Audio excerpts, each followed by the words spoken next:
गीता भगवान की। गीता भगवान कहते हैं कि जब हम ज्ञान रूपी गंगा में स्नान करते हैं, सत्संग सुनते हैं, अच्छी भागवत सुनते हैं तो हमें बहुत अच्छा लगता है। गुरु जी कहते हैं कि कोई छीका दूध दे, उसमें छाछ, उसमें नमक मत मिलाओ, चीनी मिला लो, तो इसका मतलब है भगवान तुम्हारे लिए हर वक्त भलाई देख पाऊँ। इसीलिए कहते हैं कि मैं चीनी मिलाओगे तो मीठा लगेगा, उसमें नमक न मिलाकर छीका हो छाछ तो भी उसमें चीनी मिलाओ तो वो मीठा लगेगा। ऐसी पाऊँ इतनी कृपा हमारे ऊपर बरसाए रखना कि जिभ्या विचार से परिवर्तन में जो भी आए, व्यक्ति में परिवर्तन आएगा ही आएगा। जो भी सोचेगा उसके बोलने में, उठने बैठने में परिवर्तन जरूर आएगा जब अपने विचारों को अच्छा करेंगे, महसूस कर देंगे। जैसे कहते हैं पसीने से हम तपते हैं, एसी में हम जाते हैं, पसीना हमको कहाँ चला जाता है? इसकी वजह है कि पसीना तो हर वक्त आता है पर एसी हमको ठंडा दे रही है, इसलिए इस समय हमें पसीना दूर हो गया। उसी तरह जब हम गुरु के पास बैठते हैं तो गुरु हमारा पसीना सुखा देता है, गुरु हमारा ज्ञान जागृत कर देता है। उस समय हमें 2 घंटे का सत्संग है, 2 घंटे हमारे दिमाग में और बातें नहीं चलती हैं। ऐसे ही कहते हैं तो ये हमें सतगुरु से ही समझ आती है। भगवान द्वारा दिए गए ज्ञान को समझने का डोज अपने आनंद को बढ़ाओ। जो भगवान ज्ञान देता है उसको समझने का डोज हमें रोज रोज अपने अंदर बढ़ाना चाहिए कि हम कितना समझ सकते, जान सकते, अपने में हम बढ़ाते रहें, अपने जीवन को सफल करें। क्योंकि मनुष्य जन्म होते ही बार बार अपनी मजबूती करो। सत्संग मनुष्य तो अपने जीवन को मजबूत तो बनाओ। सत्संग में ध्यान से सारी इंद्रियों को स्थिर करते हैं। चंचल व्यक्ति समझे चाहे दवा खाते हैं, वैद्य है, अगर हम एकाग्र नहीं है तो सत्संग जरूरी नहीं कर पाएंगे। ध्वनि से ज़्यादा लंबा सांस लेकर हरि और ओम 3 बार रोज करते हैं तो हम लंबी सांस लेने लगते हैं। इसी से हमारे शरीर पर हथेली मल के पूरी स्पर्श करने से मन से हमारा शरीर पूर्णतः शुद्ध हो जाता है। इसीलिए जब सत्संग में, कीर्तन में हम जाते हैं तो ओम की ध्वनि करने के बाद कहा जाता है कि दोनों हथेलियों को मलकर पूरे शरीर में लगाओ, उससे हमारा पूरा शरीर शुद्ध हो जाता है, स्वस्थ हो जाता है। ऐसा रोज करने से सच्चे मन से कोई भी प्रार्थना अगर भगवान की सुन करते हैं तो भगवान जरूर सुनते, गुरु जरूर सुन के कृपा करते हैं। सब भागवत गीता का अध्ययन उन्हीं की कृपा से संकल्प हम पाते हैं। हम लोग सोचते हैं कि सत्संग सुन के ही नहीं, जब हमारा मन लगता सुनने में तभी हमें ये सब समझ में आता है। भगवान कहते हैं ये तो सब भगवान की विभूतियों का वर्णन है। इसमें अच्छी बात ये रहती है कि हमको भगवान में समर्पण छिपा रहता है कि समर्पण कितना है। क्योंकि जब हम याद रखते हैं कि प्रति कि जिसमें किसी के प्रति भाव रखते हैं प्यार का, जिसके लिए उसी को हम याद करते हैं। समर्पण में स्मरण छिपा है, स्मरण में समर्पण छिपा है। और सच्चा समर्पण वहाँ पर है जहाँ कोई प्रश्न हो ना उत्तर हो, बस शांति ही शांति हो, उसके अंदर समापित हो। वही जीवन, इंद्रियां शांति है, वही जीवन सुचारू रूप से चल रहा है। पर संचित में बाहर रूप से उतार चढ़ाव बहुत, परंतु मन स्थित गुरु से शांत है। क्योंकि जन्म मरण हम लाभ हानि सब भावी कहा गया है। विलक कहियो हरिनाथ। भरत विलक हो रहे हैं, भरत विलाप कर रहे हैं और क्या कह रहे हैं? वरिष्ठ मुनि ने उनको समझाया, सभी की तैयारी कर दी है, सुन भरत भावी प्रबल, बिलक कहो रघुनाथ। सुन भरत भावी प्रबल, बिलक कहो रघुनाथ। तो प्रभु ने कहा शब्द का अर्थ है कि गहरा संबंध है, मन से है, कि तन से दूर रहते जुड़े हुए भी तो मन से हम जुड़े रहेंगे, इसी से प्रसन्न रहना है। जब हम किसी से मन से जुड़े रहते हैं तो हम प्रसन्नचित रहते हैं। इसीलिए कहते हैं कि हर दिन सत्संग गुरु महिमा हमारा प्रैक्टिकल कराता है। सभी की भावी प्रवृत्ति है, अटल है। हम सभी को कुछ नहीं करने से भी गुरु कहते हैं कि जन्म मरण प्रभु के हाथ है, हानि लाभ जस अपजस, हानि लाभ जस अपजस, जन्म मरण प्रभु हाथ। कहते ये सब मेरे हाथ में नहीं है।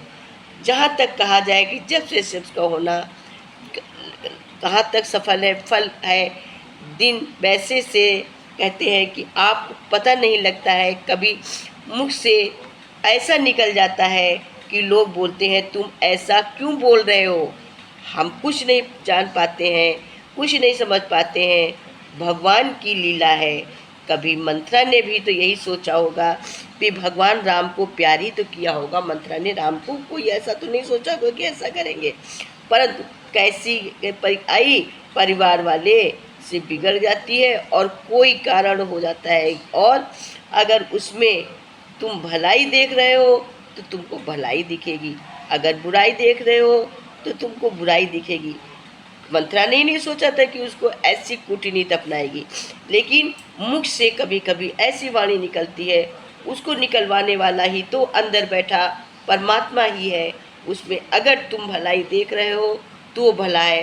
तभी मंथरा ने कही जरूर थी, लेकिन राम ने क्या कहा था, ये तो पहले ही निश्चित था जाना। मंथरा को भी गले लगाया और क्या कही तो माती ही थी। तो कहते हैं कि जो होता है प्रभु की इच्छा से ही होता है।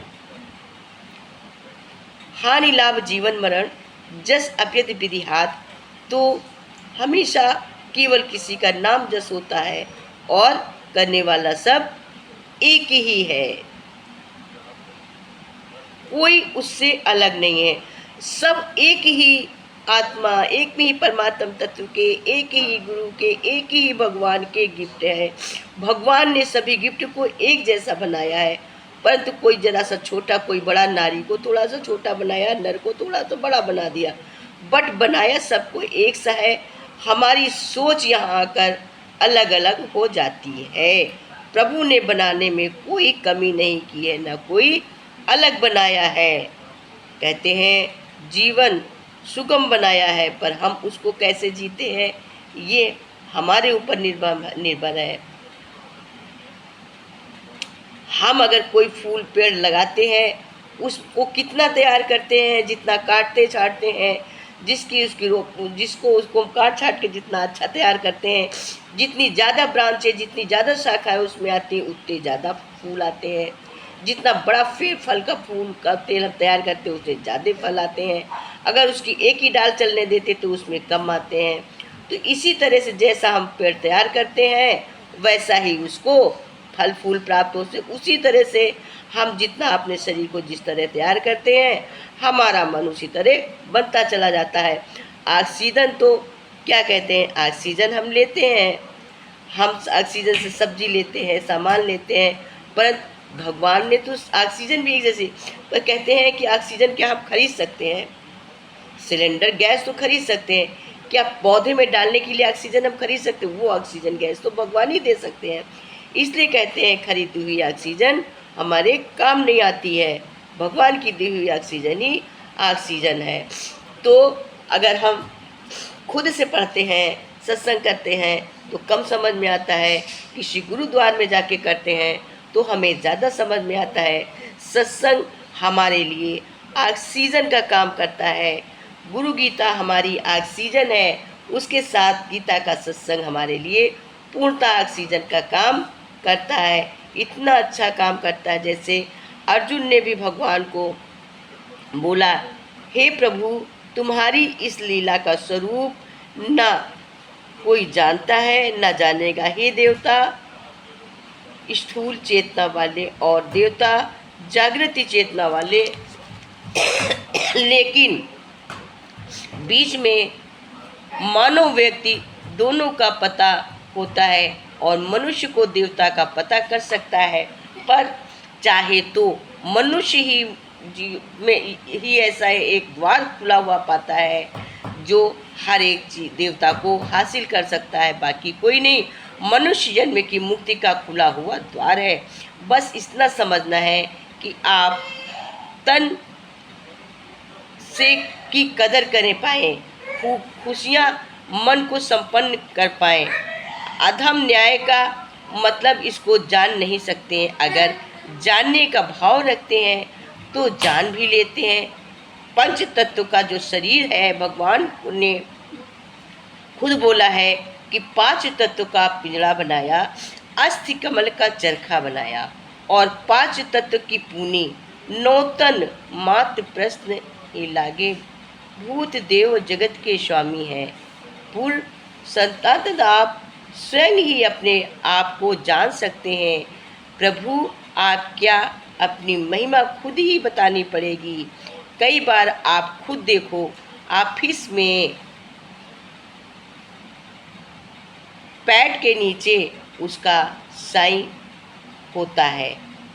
जब पैड होता है ऑफिस में, उसके नीचे साइन होता है और ऊपर उसके नाम, नीचे डिग्री होती है। लेकिन बाहर से एक मालिक एक मजदूर में कोई अंतर नहीं देता है, लेकिन उसमें अपनी ज़िंदगी में क्या लक्ष्य प्राप्त किया है आपने, वो पैड के नीचे ही बताता है कि इसमें जो साइन करते हैं कि कौन किस सीढ़ी का है, किस श्रेणी का है, करते हैं।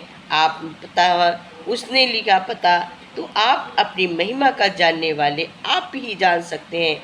गुरु कहते हैं कि सत्संग में आकर तुम भी अपने अंदर और खुदाई करो और तुम्हारे अंदर जो सद्गुण है इसको बाहर निकालो। जितनी हम धरती में खुदाई करते हैं उतना ही बाहर लेवल वाटर मिलता है। ऊपर ऊपर पानी वही, और खुदाई पहले बोरिंग से जितना गंदा पानी जब साफ पानी निकलने लगता है तो शुद्ध पानी निकलता है। इसी से गुरु कहते हैं कि रोज़ रोज़ बोरिंग करते रहो। विचार आदित्य स्वभाव से संस्कार जो विचार करते हैं, मन से सब निर्णय करते रहो।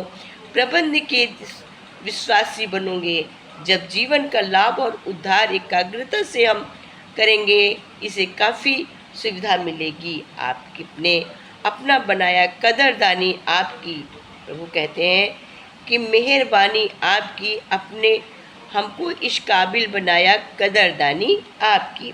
अर्जुन भगवान की महिमा के भूतों को उत्पन्न करने वाले, हे देवों के देव, जगत के स्वामी, हे पुरुषोत्तम, आप ही जानते जो जीवात्मा है और भौतिक के नियंत्रण करता है। केवल भगवान भौतिक अभाव शरीर से भूत धरती माता के पास 5 भूत हैं।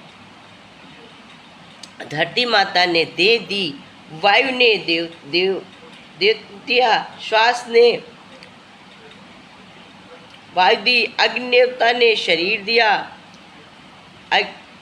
शरीर देवता ने ऊर्जा दी, जल ने कोमलता दी है, आकाश ने विशालता दी है।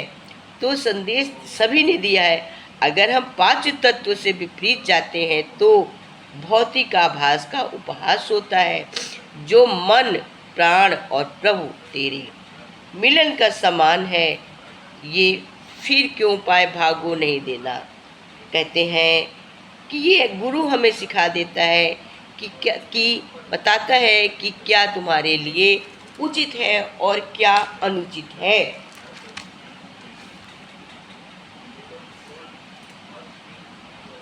कहते हैं जीवात्मा इसका दर्शन ही नहीं करती, लौकिक भौतिक अभाव का दर्शन करते हैं। ये शरीर तुम्हारा जिसके चल रहा है वो शक्ति ईश्वर का अंश, जीव अविनाशी है। गीता भगवान कहते हैं जो भगवान की शक्ति है, जीव अनंतकरण उपाधि से ही जीवात्मा कहलाता है। बाकी सब जाली जाल है, बिछा हुआ है।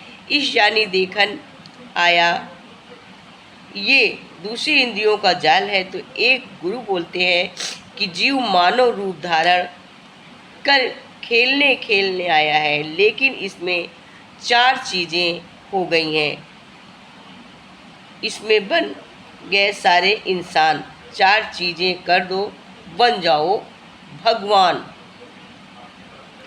मंद बुद्धि, मन संसार से जाता संसार का रूप बन जाता है। बुद्धि भी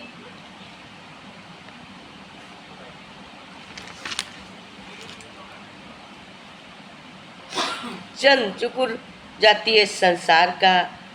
कायरता देखती, विचार करो, मानो को सोचो, इस जीवन का विस्तार रहेगा। कितने दिन भौतिक अभाव नियंत्रण में रखेगा। रोज मिलने से कुछ नहीं, एक दिन गर्मी भव सताती है, परंतु शरीर का चिंतन कमज़ोर बनाती है, कमज़ोर कर देती है। जितना परमात्मा के अस्तित्व का अनुभव करोगे उतना ही आगे बढ़ोगे। अगर सीधे तो भगवान सीधे की भला करने देर नहीं लगती है करता। जितनी तुम्हारे विचार चलेंगे उतने सहारे जीव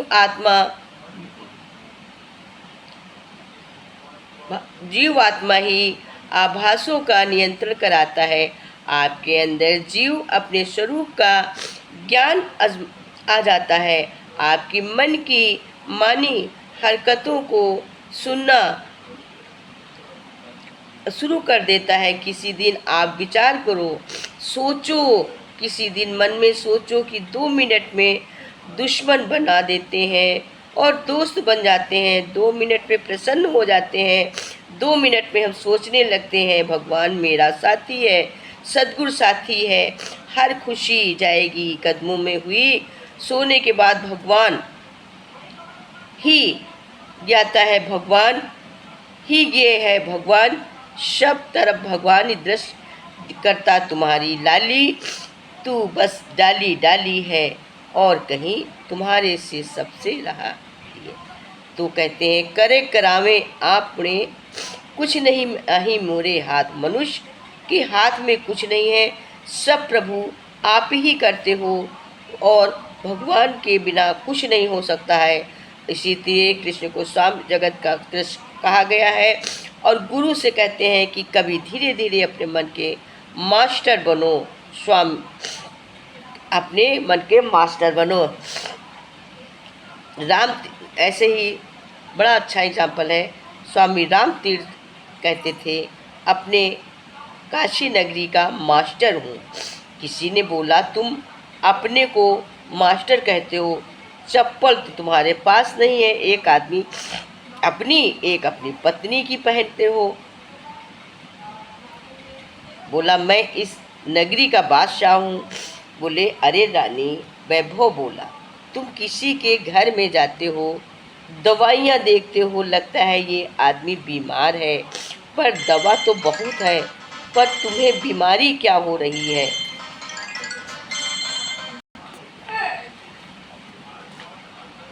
तभी तो डॉक्टर भीमराव अंबेडकर,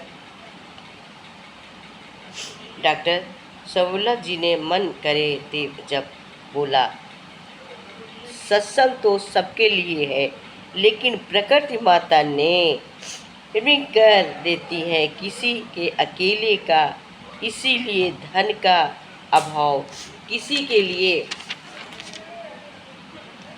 संघर्ष का झमेला, कभी तो चैन मिलेगा कभी नहीं मिलेगा। तो कहते हैं तुम कहो अपने अंदर देखो क्या बीमारी है। कई ममता से ग्रसित, कई कमाए, रिजर्वेशन तो नहीं है, बहुत कहीं कंपटीशन है, भी भावना अपना इरादा बदलती रहती है। सहज जीने की सोचो, इतनी कृपा प्रभु की मानो रखो कि मरते दम तक सेवा में लगाए रखना। प्रभु इतनी कृपा करो कि हमें अपना बना लो और मरते दम तक सेवा में लगाए रखना। जितना मन वहम भक्त के हमारे धीरे धीरे बंधन खुल जाते हैं। हम कर ले सत्संग का वासी, नाते छोड़ दो बाकी।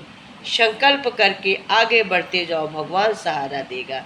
क्योंकि जो इन आँखों से देखते हो वो सब जाने वाला है, लेकिन जो जाने से पहले जी के जाते हैं शिव हैं और सेवा कर के शुद्ध भाव रख लेते हैं, सबकी बातों का हंसने की कोशिश करते हैं। गीता भगवान में बोले दिन तक मेरे साथ मिली रहते हैं और मिलकर व्यवहार ही अच्छा बर्ताव किया करते हैं, अच्छी शिक्षा लेते हैं, अच्छी अच्छी बातें करते हैं। तो गीता भगवान कहते हैं कि उसकी शिक्षा भगवान होने का प्रमाण यही है कि यदि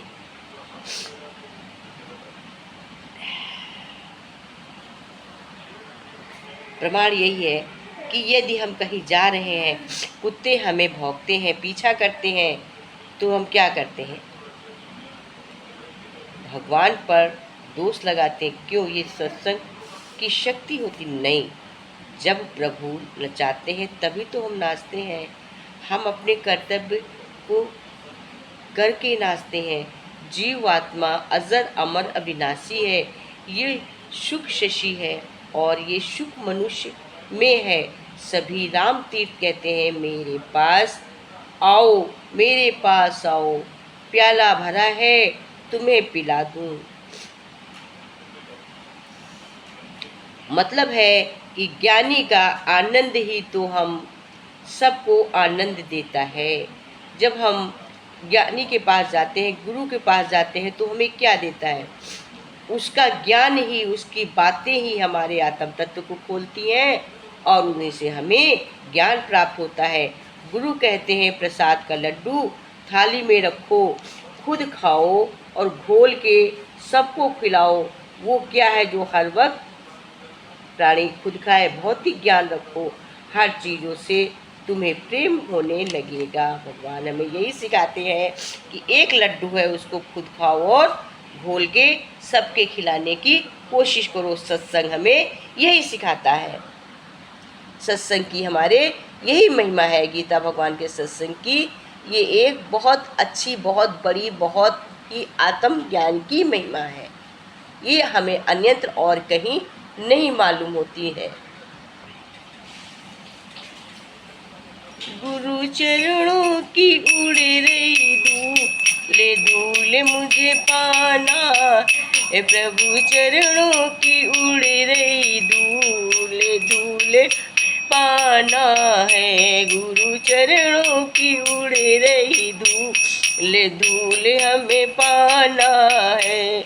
उड़े उड़े धूल मेरे माथे पे आवे, उड़े उड़े धूल मेरे माथे पे आवे। मैंने तिलक लगाए भरपूर, धूल हमें पाना। मैंने तिलक लगाए भरपूर, धूल हमें पाना। गुरु चरणों की उड़े रही धूल धूल हम है। गुरु चरणों की उड़े रही धूल धूल हमें पाना है। उड़े उड़े धूल मेरे होठों पे वे, उड़े उड़े धूल मेरे होठों पे। मैंने भजन गाए रे भरपूर, धूल हमें पाना है। मैंने भजन गाए रे भरपूर, भूल हमें पाना। हे प्रभु चरणों की उड़े रही धूल धूल पाना है। गुरु चरणों की उड़े रही धूल धूल हमें पाना है। अरे उड़े उड़े धूल मेरे हाथों पे वे, उड़े उड़े धूल मेरे हाथों पे वे, उड़े उड़े धूल मेरे हाथों पे। मैंने ताली बजाई भरपूर, धूल हमें पाना है। मैंने ताली बजाई भरपूर, धूल हमें पाना है। गुरु चरणों की उड़ रही धूल धूल हमें पाना है। गुरु चरणों उड़े रही धूल धूल हमें पाना है। ये उड़े उड़े धूल मेरे नैनों पे आवे, उड़े उड़े धूल मेरे नैनों पे आवे। मैंने दर्शन किए भरपूर धूल हमें पाना है। मैंने दर्शन किए भरपूर धूल हमें पाना। ए गुरे चरणों की उड़े रही धूल धूल हमें पाना है। प्रभु चरणों की उड़े रही धूल धूल हमें पाना है। ए उड़े उड़े धूल मेरे पैरों पे अवे, उड़े उड़े धूल मेरे पैरों पे आ। मैंने तीरथ किए भरपूर धूल हमें पाना है। मैंने तीरथ किए भरपूर धूल हमें पाना। ए गुरु चरणों की उड़े रही धूल धूल हमें पाना है। प्रभु चरण की उड़े रही धूल धूल हमें पाना है। गुरु चरणों की उड़े रही धूल धूल हमें पाना। ए श्री चरणों की उड़े रही धूल धूल हमें पाना। ए कान्हा चरणों की उड़े रही धूल धूल हमें पाना है। प्रभु चरण की उड़े रही धूल धूल हम पाना है। गुरु चरणों की उड़े रही धूल धूल हमें पाना है। प्रभु चरणों की उड़े रही धूल धूल हमें पाना है। बोलो गीता भगवान की जय, बाके बिहारी लाल की जय, कृष्ण कन्हैया की जय, श्यामरिया की जय, सभी संतों की जय, सभी गुरुओं की जय। दश